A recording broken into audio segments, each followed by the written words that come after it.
काश्या हि काश्यते काशी, काशी सर्वप्रकाशिका, सा काशी विदिता येन, तेन प्राप्ता ही काशिका। काशी काशी में ही स्थित होकर संपूर्ण विश्व को प्रकाशित करती है, अर्थात संपूर्ण विश्व का प्रकाश काशी से ही है।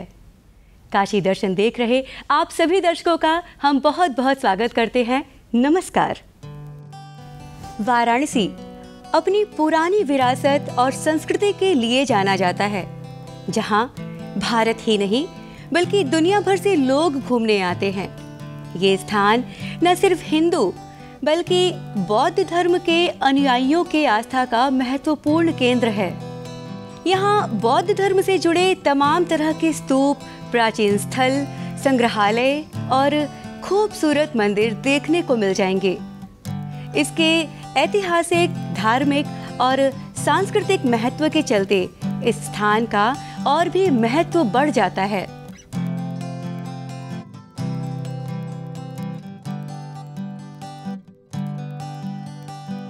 वैशाख मास के पूर्णिमा के अवसर पर सारनाथ स्थित मूलगंध कुटी विहार में बुद्ध पूर्णिमा का पर्व बहुत धूमधाम से मनाया गया। वैशाख पूर्णिमा के शुभ अवसर पर विगत 23 मई को मूलगंध कुटी विहार सारनाथ में बुद्ध पूर्णिमा बड़ी धूमधाम से मनाया गया। इस अवसर पर दर्शनार्थियों की भीड़ लगी थी। देशी विदेशी भिक्षु व लामा भगवान बुद्ध के प्रति आस्था रखते हुए कतारबद्ध होकर बड़ी शालीनता से भगवान बुद्ध की अस्थियों का दर्शन कर रहे थे।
दुनिया में जितना बौद्ध लोग थे, ये लोग को सबसे पवित्र जगह आज का दिन है।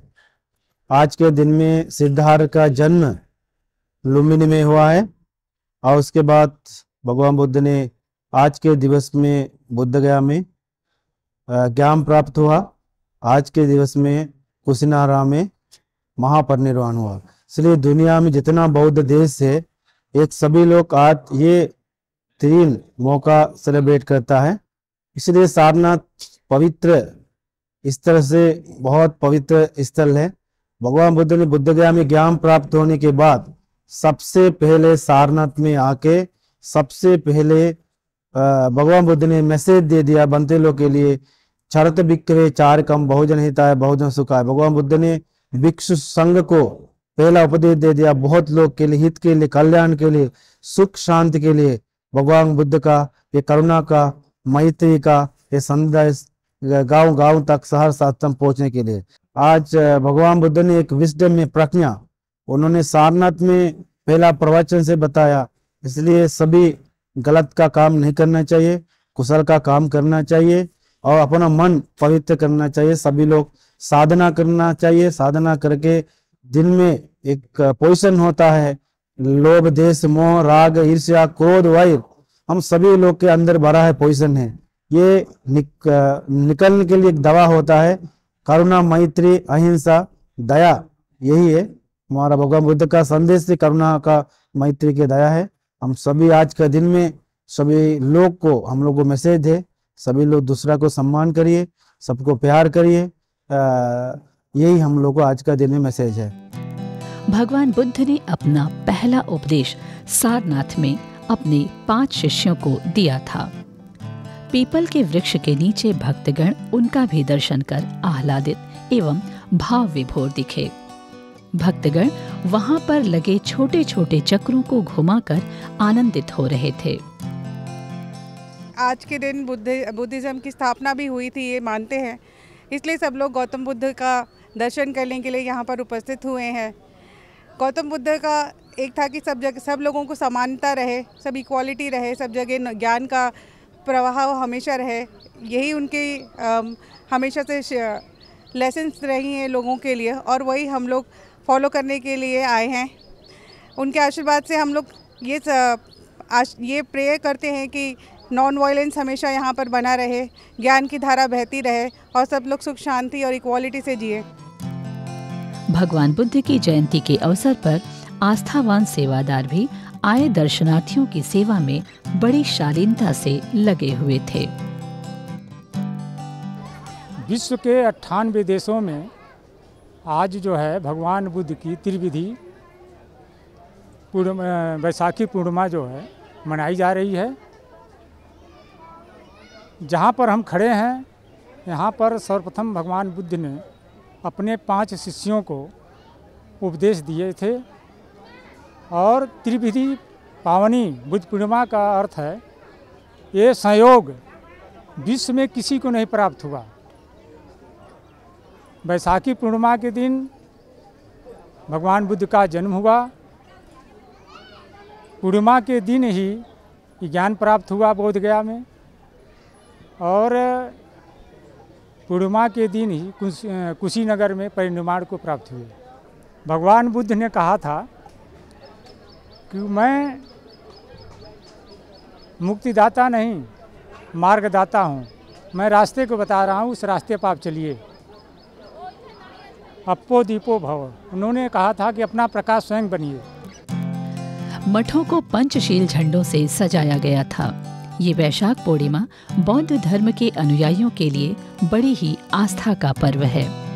इस बुद्ध पूर्णिमा के दिन सारनाथ स्थित मूलगंध कुटी बौद्ध मंदिर में भगवान बुद्ध के अस्थि अवशेष को श्रद्धालुओं के दर्शन के लिए रखा गया था। श्रद्धालु इस अस्थि अवशेष का दर्शन कर अपने को धन्य मान रहे थे। वाराणसी अपने हस्तशिल्प के लिए भी विश्वविख्यात है। हस्तशिल्प के विभिन्न रूपों में एक प्रमुख है सॉफ्ट स्टोन जाली वर्क। इसमें हाथों की कारीगरी से पत्थरों को खूबसूरत रूप दिया जाता है। सॉफ्ट स्टोन जाली काम ने अपने जटिल वास्तुशिल्प कृतियों के माध्यम से अपनी रचनात्मक उत्कृष्टता दिखाई है। ये शिल्प कला उत्तर प्रदेश के वाराणसी व आसपास के अन्य जिले जैसे चंदौली, मिर्जापुर और सोनभद्र में अपने विशिष्ट सॉफ्ट स्टोन जाली वर्क के लिए पीढ़ियों से प्रसिद्ध है।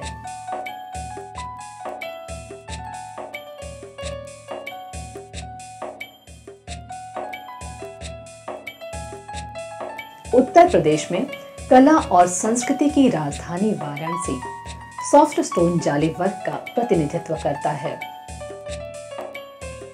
भारतीय शिल्पकला में सॉफ्ट स्टोन शिल्प की परंपरा प्राचीन काल से चली आ रही है।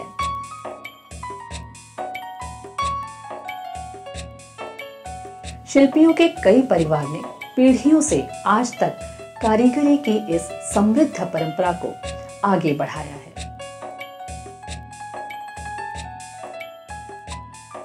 विशेषज्ञता, धैर्यता और दृढ़ता के बल पर सबसे सरल उपकरणों का उपयोग करते हुए शिल्पियों ने कारीगरी की उच्च वैभवता के साथ इन उत्पादों को प्रसिद्धि दिलाई है।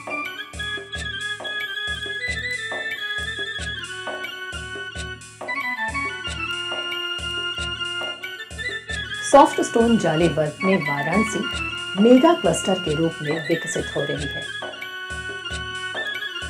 अपने कलात्मक कार्य के कारण सॉफ्ट स्टोन शिल्पकला जीआई उत्पाद में दर्ज है। जीआई यानी भौगोलिक संकेतक के रूप में दर्ज होने से इन शिल्प उत्पादों के हुनरमंदों को लाभ मिलेगा। वाराणसी जनपद विभिन्न हस्तशिल्पों के लिए मशहूर है। इसी शिल्पकला में एक शिल्प सॉफ्ट स्टोन जाली वर्क का भी शिल्पियों द्वारा किया जाता है। यह एक वाराणसी की प्राचीन कला है जिसमें बहुतायत परिवार लगे हुए हैं। ये कला पुराने ज़माने में रामनगर के इर्द गिर्द जो हाथी के दांत के कारीगर थे, जब हाथी दांत पर पाबंदी लग गई उसके बाद स्टोन कार्विंग का काम करना कारीगरों ने शुरू किया, जिसमें राजा महाराजाओं की गाथा ही पहले बनाया करते थे। वर्तमान समय में ये कई तरह की यूटिलिटी आइटम और सजावटी प्रोडक्ट बना रहे हैं जिससे वे अपना जीविकोपार्जन कर रहे हैं। इसमें लगभग 1000 शिल्पी परिवार जुड़े हुए हैं जो कि अपना जीविकोपार्जन कर रहे हैं। देश विदेश में अपनी पहचान बनाने वाले इस शिल्प उत्पाद का कई देशों में निर्यात होता है। विशिष्ट उत्पाद के क्षेत्र में सम्मान प्राप्त करने के साथ ये सॉफ्ट स्टोन शिल्पकला देश के लिए विदेशी मुद्रा भी अर्जित करता है।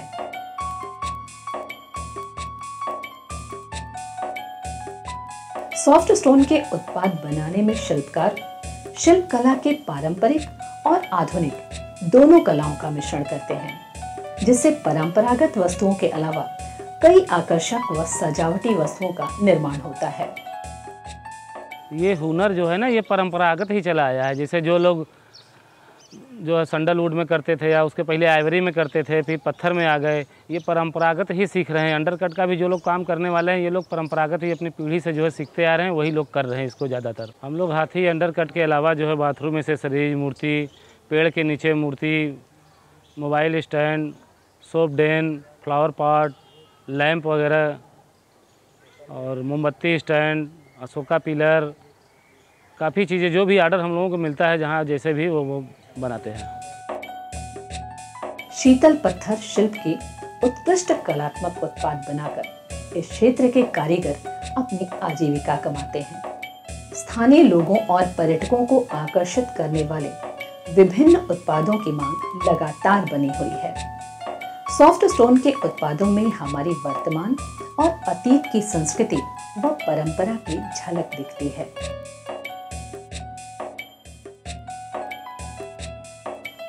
सॉफ्ट स्टोन जाली वर्क में प्रयोग किया जाने वाला शीतल पत्थर या नरम पत्थर एक अनुपम शिल्प है जो पत्थर के प्राकृतिक स्वरूप के साथ डिजाइन बनाने के लिए प्रसिद्ध है।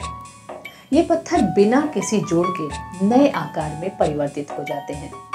यही कलाकार की विशेषता है। ये स्पष्ट रूप से एक प्राचीन शिल्पकला है जिसे सॉफ्ट स्टोन क्राफ्ट कहा जाता है। जो स्टोन होता है, सॉफ्ट स्टोन होता है, ये बांदा जिलों से लाए जाते हैं। ये स्टोन इतने सॉफ्ट होते हैं कि इनको जिस तरह की कृति महीन उससे जो नीडल होती है उससे शिल्पी अनुकृत कर पाते हैं और विभिन्न तरह के प्रोडक्ट बना पाते हैं। यह जो स्टोन है, सॉफ्ट स्टोन, ये भी इस कला को आगे ले जाने में बड़ा ही सहायक है।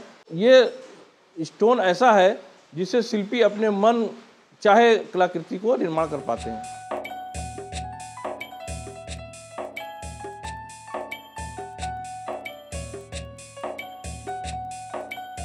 पत्थर पर नक्काशी के लिए ये नरम पत्थर सबसे उपयुक्त है। इस नरम पत्थर पर किसी भी प्रकार की नक्काशी हाथ से की जा सकती है। नक्काशी करते वक्त कलाकार अपने सधे हाथों से आकृतियां बनाते हैं। हमारे दादा पिताजी सॉफ्ट स्टोन पत्थर की मूर्ति पे पहले हाथी बनाते थे। बहुत पहले उनसे काम सीखा हमने, थोड़ा थोड़ा बनाना हमको भी आया और उसके बाद माहौल बढ़ता गया। धीरे धीरे नया नया चीज़ मैंने सीखा, बनाता गया, मार्केट में डिमांड बढ़ती गई। फिर नया डिमांड आया बनाने के लिए, फिर उसको हम बनाया, मार्केट में सप्लाई बढ़ती गई, फिर नया एक आया, बनाते गए। तो सही जाली कट हो गया, जाली कट जैसे मगर हो गया और शेर हो गए, हाथी हो गए, मूर्तियाँ हो गए, कई किस्म की मूर्तियाँ बन जाती है।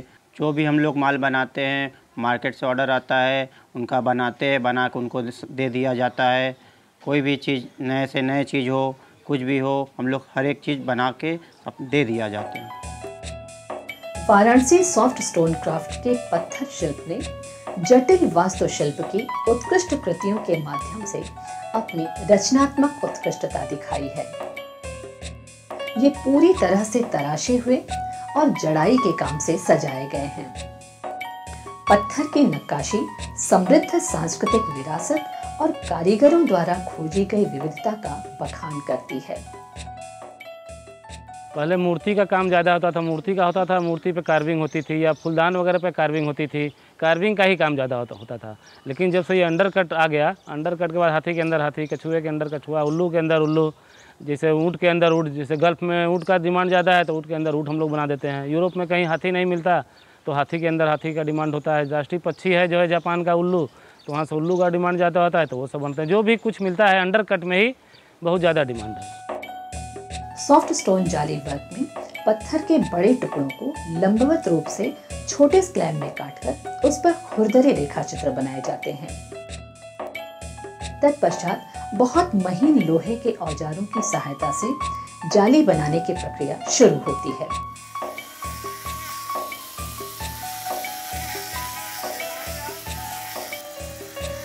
शिल्प के विभिन्न स्थानों में छोटे छेद किए जाते हैं। फिर कारीगर लोहे की तीली को अंदर डालना शुरू कर देता है और पहले कटे हुए चरण से अतिरिक्त पत्थर के टुकड़े निकाल देता है। यही प्रक्रिया कई कोणों से कई बार दोहराई जाती है। अब शिल्प के अंदर केवल पत्थर का एक टुकड़ा उपलब्ध होगा। फिर कारीगर अंदर की आकृति के भीतर आकार देने और नक्काशी का काम शुरू करता है। ये एक कट से पहली जाली बनाने की प्रक्रिया है।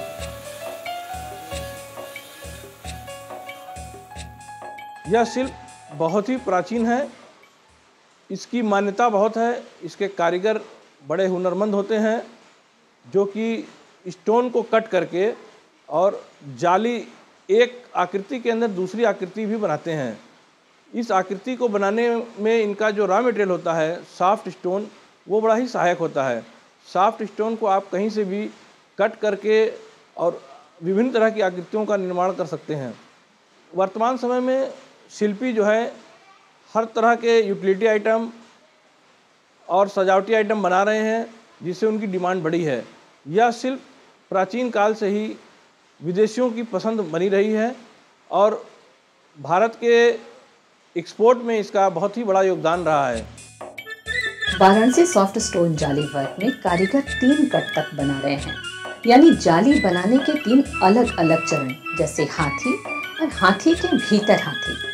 एक शिल्प के रूप में हाथी के टुकड़े के 3 कटे हुए जाली के काम का एक उदाहरण है ये। हम लोग पहले हाथी का शेप निकालते हैं, फिर उसके बाद नीडल बांधते हैं हैंडल में। बांधने के बाद उसको छेद करते हैं। छेद करने के बाद उस छेद के अंदर मैं फिर नीडल डालता हूँ, उससे पतला वाला। फिर उसके अंदर जो गर्दा उसका पूरा मटीरियल बाहर आ जाता है, तो उसके अंदर एक पत्थर होती है, उसको मैं फिर बच्चा बनाता हूँ। फिर उसके अंदर एक बच्चा बनाऊँगा। इसके अंदर जो हाथी बनती है और उसके अंदर जो हाथी बनती है, इसी को 3 कट कहा जाता है। पत्थर के एक टुकड़े के भीतर जाली बनाना एक अनोखी विशेषता है, जिसमें छोटे औजारों के समर्थन से काम करने का एक विशेष तरीका दुनिया भर में बहुत लोकप्रिय है। अंदर कट करते हैं, कछुआ है, अंडा है, मगर है, उल्लू है, सब इसी को बनाकर ऑर्डर देने पर हम लोग कारोबार करते हैं, अपने घर का खर्चा वर्चा चलाते हैं इसी से।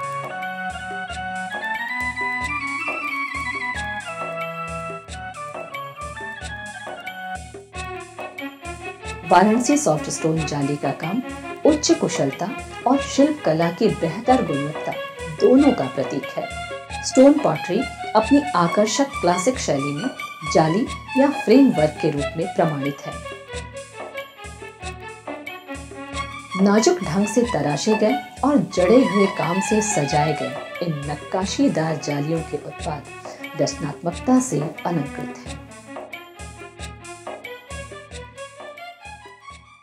हम उम्मीद करते हैं कि हमारा ये कार्यक्रम आपको ज़रूर पसंद आया होगा। तो हमारा आज का सफ़र यहीं तक। दीजिए अनुमति। नमस्कार।